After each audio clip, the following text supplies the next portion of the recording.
Today, we explored an aircraft unlike anything you've seen before. Resembling a tiny egg with wings, the Questair Venture's shape is both thought-provoking and yet puzzling. Why was it designed this way? Why is it so short? Can people actually fit in it? And what's up with the landing gear? How do you even land this thing? Wait a minute, this tail looks familiar. Where else have I seen it? All these questions and more are easily revealed once you get to know the true story behind this fascinating design. The Venture saga begins in the late 1970s. Jim Griswold was a talented designer at Piper Aircraft, having previously worked for Cessna and Learjet. At a time when most Piper designs were utilitarian and not exactly exciting, Griswold created the Piper Malibu. The Malibu was unlike anything seen before in general aviation. It was slender, with a long nose, long wings, and sat on a tall landing gear. On other general aviation designs, the passenger was almost an afterthought. In the Malibu, however, the passenger took center stage and enjoyed luxurious accommodations in a pressurized cabin, allowing for long-distance flights with less fatigue. In spite of the downturn of the economy in the 1980s, the Malibu sold pretty well. The Malibu's target market were high net worth individuals and corporations, both with deep pockets who could afford the expenses associated with a 6-passenger aircraft that was both pressurized and turbocharged. And that's when the light bulb went off for Mr. Griswold. What if there was a 2-seater version of the Malibu? It would be infinitely cheaper to buy and operate. This mini Malibu would open up a whole new market for business travelers who needed to travel far, complete their mission, and get back home in time for supper and put the kids to bed. Let's see how Jim accomplished his goals with his mini Malibu design. Along with his Piper colleague Ed McDonough, Jim rounded up a few investors and set up a new company named Questair, settling in Greensboro, North Carolina. Their new aircraft was to be named the Venture. In a bid to get as many Ventures in pilots' hands across America, Jim decided to sell the aircraft as a kit. This would lower acquisition cost, mitigating risk, and liability. But most important of all, the Venture wouldn't have to jump through all the hoops required to get the aircraft certified, especially in an era when litigation costs were making certified aircraft almost unattainable. Remember the Malibu that Jim worked on? It's been said the Venture is a Malibu that was hacked into 3 pieces and welded back together as a 2-seater, which is not entirely far from the truth. There are many little reminders of the Malibu's heritage built into the Venture. The wings and tail, for example, are scaled-down versions of the Malibus and use practically the same airfoil. Its long nose houses a Continental IO 550 with no turbocharging.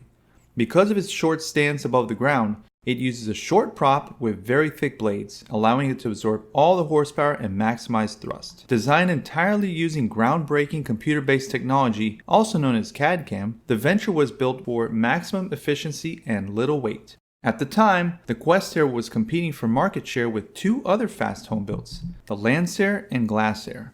Unlike those designs which embraced fiberglass technology, Jim and his team stuck to what they knew best and built the Venture out of traditional aluminum instead. The Venture's rounded fuselage is intricately sculpted and flush riveted, revealing a perfectly smooth skin that rivals any aircraft with a composite fuselage. And this is where we begin to understand why the Venture looks the way it does. For starters, the landing gear on most high-performance aircraft are stowed away inside the wings, which require a thicker wing area and therefore more drag. In order to minimize drag, Jim opted to keep the wings razor thin, so instead the Venture tucks the gears away inside the fuselage, not unlike a Cessna 210 or an F-16 for that matter. Need to slow the Venture down in a hurry? Not a problem, just slow down to 170 knots, drop the landing gear, and watch it come down at 3,000 feet per minute like an anvil. Because the Venture is very small to begin with, the wheels are proportionally tiny as well, making ground operations a bit interesting. But more on that later. What about the Venture's egg shape? How can a plane that's so short even fly? Well, notice how both wings and tail are very long and narrow.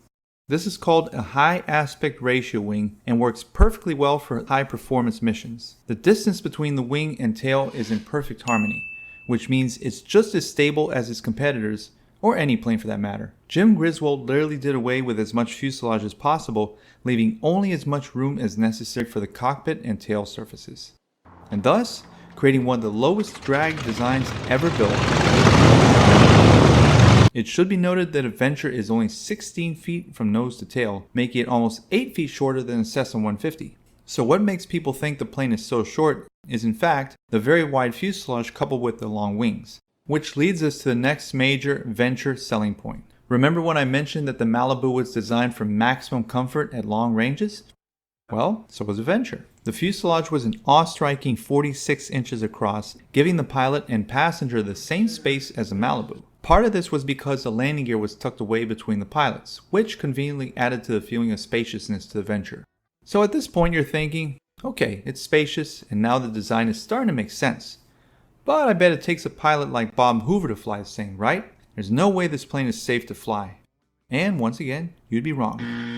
The Venture's slender control surfaces were perfectly synchronized with its side controllers, allowing it to fly smoothly at cruise speeds, while giving a good control harmony at low speeds and approach to landing. Hey, wait a minute, there's another famous plane with side sticks. The Cirrus SR-22.